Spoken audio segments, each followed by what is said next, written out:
Alright, got another one for you all. These are 2 8-foot showcases. You know, y'all seen the way we got them off last time. Got a forklift to pull to the back of the truck. Well, pull it to the back of the truck. Then we got it on the lift gate, and we lowered the forklift and the lift gate at the same time. So this customer don't have a forklift, so we have no way of getting this off until they rent one or whatever. They had somebody down the street come down here in one, but he didn't have the time to do it. So we got to play a waiting game. He said he won't be back available to maybe 10. And he thought about, he asked me to do, if he bring more manpower, can we pull it? I told him, this ain't something that you'll want to try to pull to the back of the truck and try to let it down with the lift gate. You know, that's expensive equipment, so you'll damage it. So the point of this video also is I guess I will add it in to the another series, another part of the do's and don'ts, because as y'all can see, this is a much larger lift gate. And of course this one you know, fold on the back of the truck, but I do believe, I'm not wrong, you can fold it out the way and still pull it to a dock. Then if not, you'll be able to I've seen some, not that same model, but I've seen some like that that do fold on the truck out the way when you bagging up to the dock. So when you're dealing with this kind of freight and box trucking, you want to make sure you have a large lift gate, the largest you can get.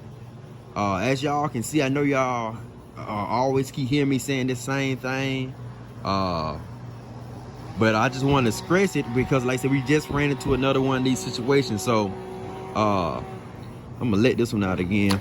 I think y'all remember how it looked from the last video.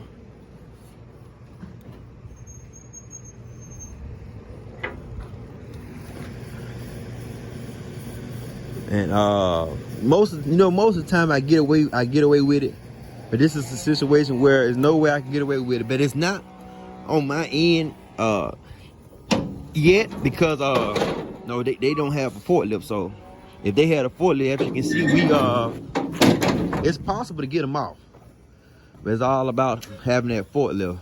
But also that bigger lift gate will help, because of course y'all seen me have situations where it's hard to get that pallet on here and maneuver, turning around with the pallet jack. A lot of people told me, which I know how to do it, if you was out here in this situation, you wouldn't feel comfortable, because those pallets are heavy. So, and you can do it with a lighter pallet, but a heavier pallet, you'll have to have somebody to assist you. So, you know, the last load we had, when I had the pallets in here, I did get it off with the pallet jack, but I had somebody, cause if you come forward and do it, you'll have to have somebody holding it. Then even if you come and turn, you will have to have somebody hold, because it's so top heavy. And this had a slant a little bit, as y'all can see it. And the spot where I was unloading it was at like a little slant. It wasn't no level ground. So, you know, when you doing stuff like that, you got to be real careful. Don't you know, you can listen to what somebody suggests, but it's up to you to do it. Because if you do it and then it don't work, and the whole load come off, then you're responsible for that. So that's why I'm telling, like, that's why I always listen to advice and suggestions, but it's still on you, and it's on me to what I choose to do. Because like I said, y'all probably still don't have an understanding how small this is. Look at this. Matter of fact, that's why I got my measuring tape. Let's go right here if I can hook it.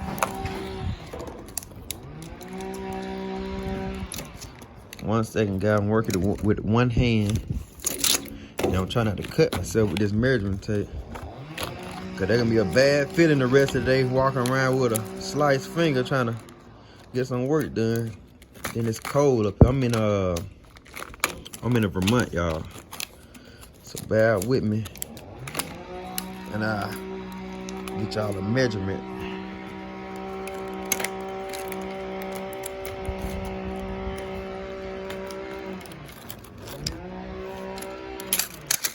All right, hold on, I'm gonna put y'all down, y'all. All right, y'all, I had to grab my phone out now. I'm trying to keep from cutting myself. But as y'all can see, we have about 40.5 inches. So let's just say 3.5 foot. So this lift gate is 3.5 foot, and then as you can see, that's the length of it, and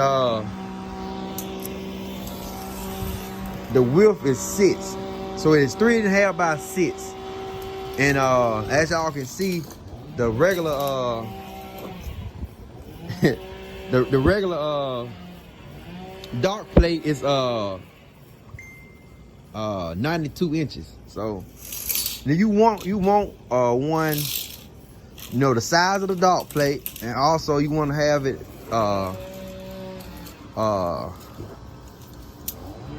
I think they be, let me see. All right, so yeah, so you see where that groove at?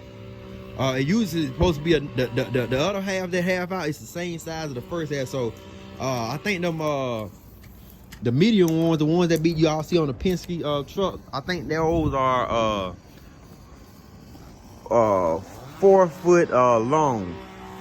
But anyway, so this is the smaller one. The one on the Penske truck is the medium one, and this right here is the larger one. Like I say, I know I seen some fold back under the truck. You know, once you get to the you know, loading dock, you be able to fold it on the truck. Then you can be able to you know, let it down like you see it now when you unload it, offload it. Cause like I say, I'm a probably double this video up. Probably gonna cut this shorter version and put it with the do's and don'ts, and then we'll go ahead and do some editing and add the longer version. We'll just go ahead and probably make a video on that. This load came from Columbus, Georgia. Like they came up here to Vermont. This is a 2 drop load. It's going, the other half going to New York. So I have time. It don't deliver to tomorrow, but I could have delivered earlier if I would have had this one offload. So as y'all can see, that this whole setup just you know, more convenient setup. You have your electric pallet jack instead of a manual pallet jack. You be able to, you know, accommodate some loads more easily, because you know, with that electric jack, you can be able to get under there and you know, easily pull it back. But just give y'all some tips on the thing that you might run into. Like I said, we gonna be able to get the load off. It's just the process of time consuming. You know, you wasting valuable driving time when you rent a situation like this. But like I said, luckily I have time before I have to deliver my next load. I'm 5 hours away from New York right now, and that load not due till tomorrow morning. But like I said, if I would have had this one unload, I would have been able to I could have dropped it off earlier. But I guess I add in this video, since this is a do's and don't video, do not I usually be the person that don't want to expose anybody like this, because I didn't want to ever have to put this in a video, because I'm not advertising for them. But I'm telling you, do not purchase no truck from this company. Y'all see the company name, y'all see the location, West Palm, Florida. If you do purchase a truck, and I have somebody who commented and said they had this same experience. If you do purchase a truck from them, you cannot complain and say that you haven't been warned, especially if you've seen this video, or you know somebody who's looking to buy a truck. Make sure y'all share this video with them. Like, comment, subscribe, share this video with them, because the only thing you bought was a truck. You didn't buy no motor, you didn't buy no trans, you didn't buy no tires. You just bought a chassis. You bought a box. You didn't buy no truck, you bought a box. And that company is real terrible with their equipment. They just sell lemons, and they do not honor their word. They try to hit you with the as is situation where you know, if anything happened, you know, you buying it as is. So to the people who looking to buy box truck, I strongly advise you to take it to get a inspection before you purchase it. If the seller don't allow you to take it and get it inspected, you shouldn't deal with them. Don't be no rush to purchase no truck. You ain't missing out on nothing, especially right now, gas too high. You ain't missing out on nothing. And also, I got some stuff coming to the channel later on to tell you ways to make more money inside this industry. I'm an over-the-road driver, and you know, minimum you probably bring in about 5,000 a week minimum in this industry. I'm still, you know, even right now with the gas, I still bringing it in. You spending more money out, you know, but you still bringing it in. Freight still moving. You just gotta have the right load boy and the right dispatcher or a broker. You know, we deal with a really good broker that pay a high dollar to mile. So that's why we able to still be operating. But you want to make sure you you know, the delivering loads on time and keeping all the contacts, because they do notice you. They do notice you delivering loads on time. Like this stuff right here, these showcases. I'm the only box truck driver who delivered these loads out the warehouse. So, you know, we have a really good reputation with them, and we deliver the loads on time, and we get the equipment unloaded safely. As you can see, this is not gonna come out the truck till they have the right equipment. So you want to make sure you have a good reputation with your broker. But like I say, it's on a good day, it's 10. You can bring in 10 a week. So you bring in between 5 to 10 a week with these box truck. But you gotta be running. You gotta have a good driver. So you gotta have a good driver in order to bring them numbers in. I'm not gonna suck and jive with you. I'm not gonna lie to you and make up anything to have you believing that you're not gonna make money or you is gonna make money. Like I say, it's only all about your driver and your equipment. You have some good equipment, you have your good driver, then you will be able to bring them numbers in between 5 and 10,000 a week. Like I said, so there's a lot of things you wanna know before you get into the trucking industry. It's so much stuff to learn, and 90% of the stuff need to be learned hands-on. It take you to be a owner operator in order to know these things. You could go to classes and stuff and look online and everything, but you only can learn so much from it, and until you get out here and actually run it, and then you'll actually know more things. For example, you'll know how stuff work, like situation like this, because the customer said they said we have liftgate service and we have a pallet jack. We have liftgate service and there's a pallet jack, but this is the unit. So you know, you got to know things like that. You don't want to get into the industry and not know things like that, and your driver be sitting and then you know, you don't have an understanding of what's going on out here. And then you got to know what you carry and how long it take. Like if it were pallets, you could pretty much you know, you could pretty much have a rebook for your driver. If you know, like for example, if I had there was a load with palletized, yesterday it was probably about 12 pallets in there, I could tell them there, you know, you could go ahead and hit me with a reload. But when a situation like this with a showcase, you don't know how long it's gonna take to get that unit off of there. So you don't want to have no reload and you're not able to get unloaded, you know, in a timely manner that you thought you was. So you have to know stuff like that when you get into the industry, because that's the only way you can bring them high numbers in. You gotta have a good driver, you gotta have good equipment, and you have to be able to have a reload ready before that next day. For example, yesterday I'm on this load, so I need to be working today to find a load for tomorrow. So and if you don't have no good equipment, a good driver, and understand the type of freight that you hauling, you won't be able to have a reload, because Department time won't be made due to driver not getting there on time, or due to the truck breaking down. And then if you do get there on time, you might run into a situation like this where you can't get unloaded on time. So now you looking bad, you got to cancel load. So it's a lot of stuff that you have to consider when you get out here. Another thing too, I'm pretty sure it's dealing with this motor, with this truck. The motor been rebuilt in this truck, but it everything had been replaced. They took a lot of stuff from the old motor to put on this new motor. But I do believe, and I'm not wrong, this truck might need some injectors. Cause like I said, I'm only getting 6 miles per gallon. I'm pretty sure this truck supposed to be, I get 6 to 7 miles per gallon. I'm not gonna fiddle with you. It's 6 to 7.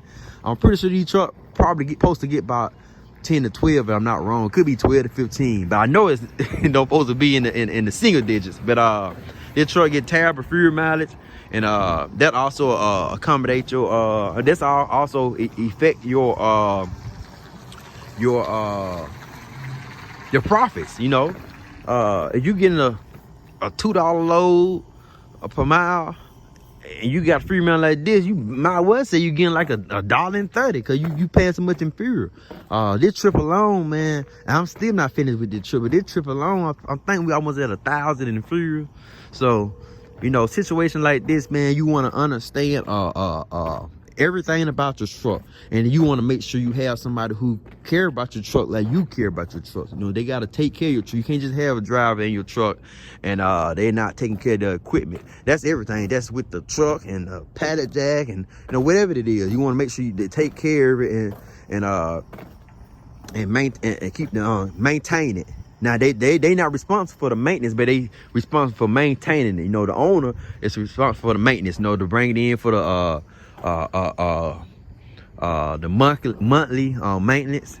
Like I say, they job is to maintain it. They always supposed to constantly do inspection on there, pre-trip or post-trip, and make sure everything good on it. And so it's a lot to consider. It's much more I can add to this video, but I didn't want to add too much. Like I said, the main priority of this video was to I wanted to mention this lift gate again, and I wanted to catch that other truck while I was here for y'all can see how the larger lift gate look.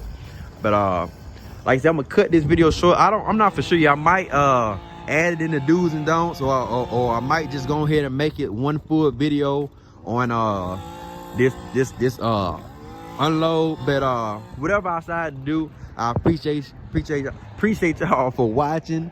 I want y'all to like, comment, and if you haven't already, subscribe to the channel.